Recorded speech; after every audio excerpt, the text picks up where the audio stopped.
So today on Transformer Tuesday, we have three big reveals coming from the Transformer Studio Series line. This was teased to us yesterday that we were going to be getting some brand new stuff dropping for pre-order today, as well as items that were probably teased to us through listings over the past couple of months, and we kind of knew they were coming. We just didn't know how good they were going to be.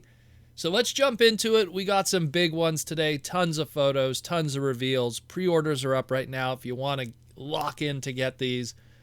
The big teaser from yesterday is here today, and it's Hasbro Pulse has dropped the pre-orders for the much rumored Transformers War for Cybertron video game figures. We got 3 of them today, 2 Deluxes, 1 Voyager, and more to come, at least according to the listings that we saw online over the past couple of months. Let's get into it. So, these are going to be done much like Studio Series 86. It's going to be Studio Series and then some kind of side category. These are the Studio Series Gamer Edition, or GE as they are called. So you're going to have a little controller D-pad logo next to your number. So you're going to have SSGE and then whatever the number would be. So in the case of the very first one here, Bumblebee started Studio Series, and now Bumblebee is going to start the Studio Series GE collection. We have Studio Series Gamer Edition SSGE01 Deluxe Class Bumblebee from War for Cybertron. Now, I don't want to start off things negatively, but I will say he is the weakest of the 3 we are going to talk about today. I'll be honest with you, I think the original one that came out in 2010 is a lot better. Hot take here, maybe some people might feel otherwise.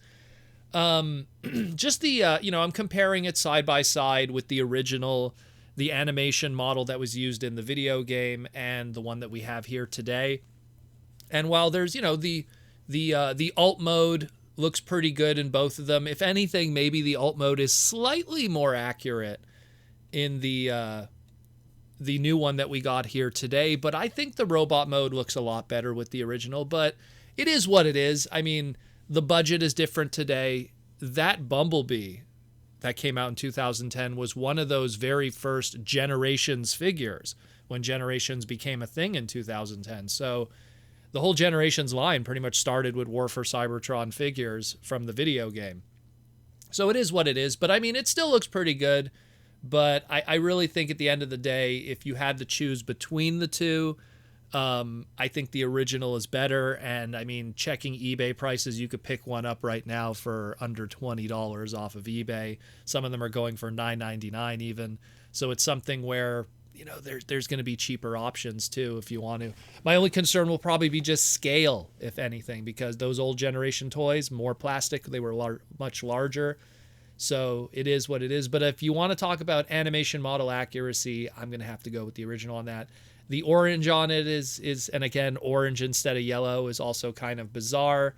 It was much more yellow in the animation model compared to as much more orange that's with this one here today. But, it is what it is. Comes with a sword and a Cybertronian gun and an extra piece here. It looks like how it is, the way they're advertising it is you could swap out the hands to plug in the weapons, much like with the video games. How it was in the video games is whatever gun that you had, and you could toggle through the guns that you had in the game. It would kind of transform your hand into whatever that gun was that you were needed, or the weapon. So it's trying to kind of emulate that, where you could kind of just swap out the hand and plug in the gun using that little peg that's similar to the blast effects. And we have 2 weapons here. He has, 2 pieces for the blaster. He has a blaster, and then he has almost something that looks like a scope in the front of the blaster, but it could also be detached and probably plugged into the wrist too, and it could kind of act like a welding thing or even a grappling hook. So there's different ways that you could interpret that too. And the sword is cool. Cybertronian sword, sure. It's awesome. It says here, again, 22 steps to transform into a Cybertronian car. Video game inspired detail and accessories. Comes with the background, because we are talking Studio Series here, so it comes with a background. Comes with the Defend Iacon background. That was one of the first levels in the Autobot campaign of the original War for Cybertron game, so that's pretty cool to kind of throw back to that. And $24.99 standard deluxe class price point. Comes out July 1st, 2023. Probably going to see a Cliffjumper repaint from this at some point, much like the original.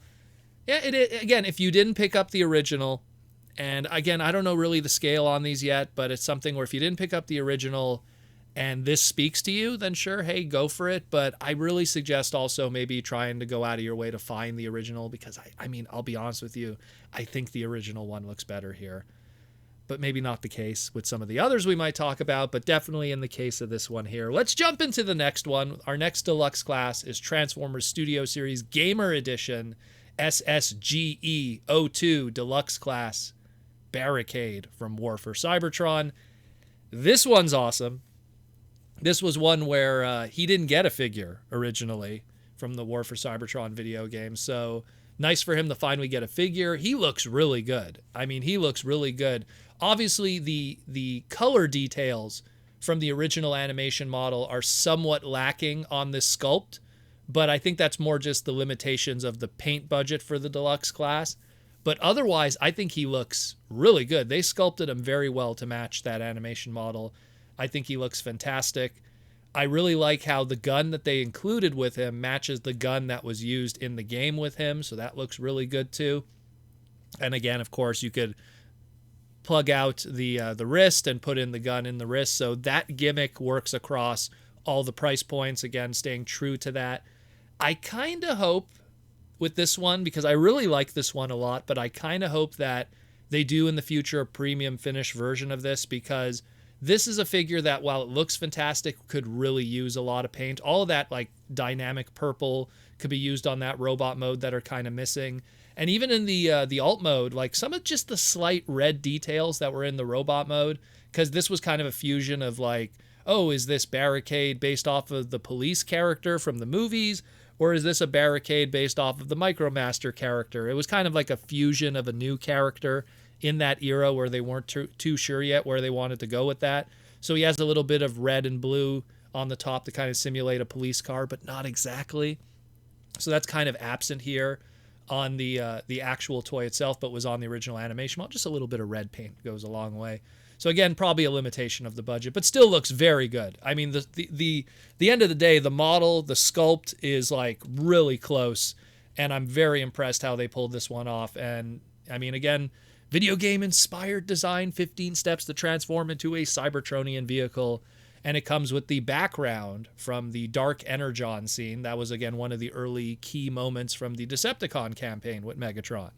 So pretty cool, $24.99 price point, and ships out July 1st, 2023. Really good. Excited a lot about this one. Definitely a pickup 100% for sure. Long overdue. More Decepticons from the game. Awesome stuff. And we're going to save the big one for last, the big beefy boy here. Man, when I first saw it, I was like, ooh, he looks a little big. But then when I started comparing it to the original animation models, I think I kind of forgot how big this character was in the game, because I've handled so many different sculpts and repaints of the original toy. And the toy is considerably smaller. So we're talking here Transformers Studio Series Gamer Edition SSGE03 Voyager class Optimus Prime from War for Cybertron. Looking massive, looking cray-cray, looking amazing. So his original version of this was a deluxe class. Was literally the very first figure of the Generations line when it first started in 2010. And it had its limitations of being a deluxe. It had to shift around a lot of the kibble and pieces in order to achieve that robot mode properly. That was an early Joe Kide design. Joe Kide would later on go on to work for Lego and make that Lego Optimus Prime that we have today. So that was a Joe Kide design back in the day, and Joe Kide working within the limitations of that deluxe price point. And it did what it had to do back then. But clearly this one here looks at the animation model and goes, we could do this. We got the Voyager class budget, and we could really match it really well. And I think it looks incredible. Again, if there's only one flaw, is a lack of paint budget, in that they had to really use a lot of gang molding with the plastics. I would have preferred if the windows on the chest were more of a black. But again, they're sharing the gray plastics with the rest of the body, and they probably just didn't have the budget to put black paint on the chest. So it's something where I hope later on, maybe if Premium Finish wants to tackle these guys we'll get a really, really painted up like crazy War for Cybertron Optimus Prime. But I still think it looks really, really good and matches the animation model very well. My one question, and they don't have a photo of this, anyone who played the game and used Optimus had to stare at the back of Optimus's back the whole time, and he had an Autobot logo on his back sculpted in. Now, the original toy from 2010, that Deluxe class toy, it had an Autobot logo sculpted on its back. The one flaw with that, though, was that it had a piece of engineering and kibble that then folded up on top of it, covering it. So while the detail was there, the final robot mode didn't proudly feature an Autobot logo on its back that we saw all the time in the game. So the big question is here, and it's very important, does the Autobot logo sit on the back of that Voyager class here today?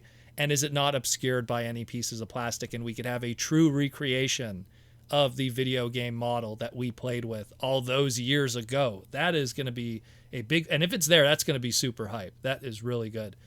So let's jump into the fine details. 22 steps to transform into Optimus Prime's truck mode.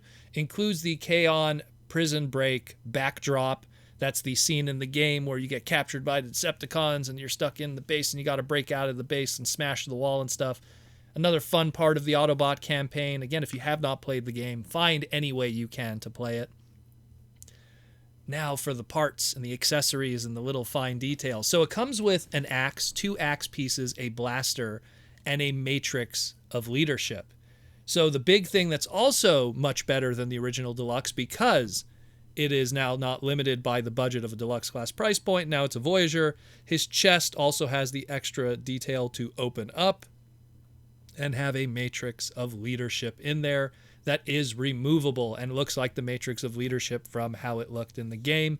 That is super awesome. I always say every time you put a matrix of leadership accessory, you've already won me over right from the get-go. So that's really cool that that's there. Again, the axe pieces and the axe, from what it looks like from the photos, it looks like there's 2 different configurations for how the axe could be displayed or put together.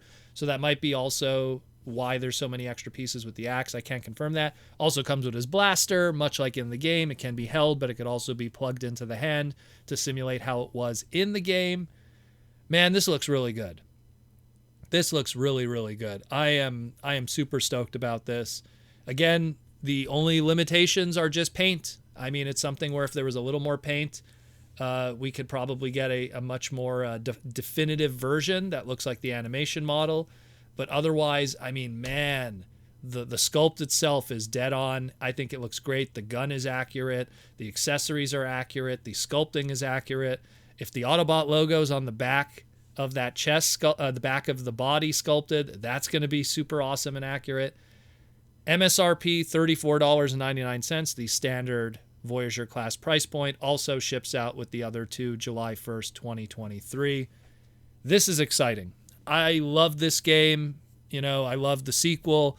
It's something where I'm curious now, is there going to be maybe a future for this game? Maybe they're going to remaster it and put it on the modern devices. That's something very cool. I mean, that would be something that'd be like, if you time it really well, Hasbro, and you put this out digitally, you know, even as a digital download, you could get some new eyeballs. You know, people could then like play the game online and then want to start collecting Transformers and, oh, hey, look what's at Walmart. We got the figures here. You know, that's a good way to cross promote everything. But that's, you know, man, this looks really good. I can't wait if we could get more of these. We know that there is rumors that there is going to be a Megatron, but would you like to see maybe an Ironhide, an RC, maybe even that old Titan class Metroplex that started it all? You know, get a re-release of that, because technically that Metroplex was kind of also being a War for Cybertron Metroplex. Actually, the San Diego Comic-Con version came with little PVCs from War for Cybertron. So let me know what you think. This is fantastic stuff. Big news today. Go check it out. Pre-orders are up right now on Hasbro Pulse. Let me know what you think. Quite an exciting week in the world of Transformers, and especially on this Transformer Tuesday. I'll talk to you again real soon.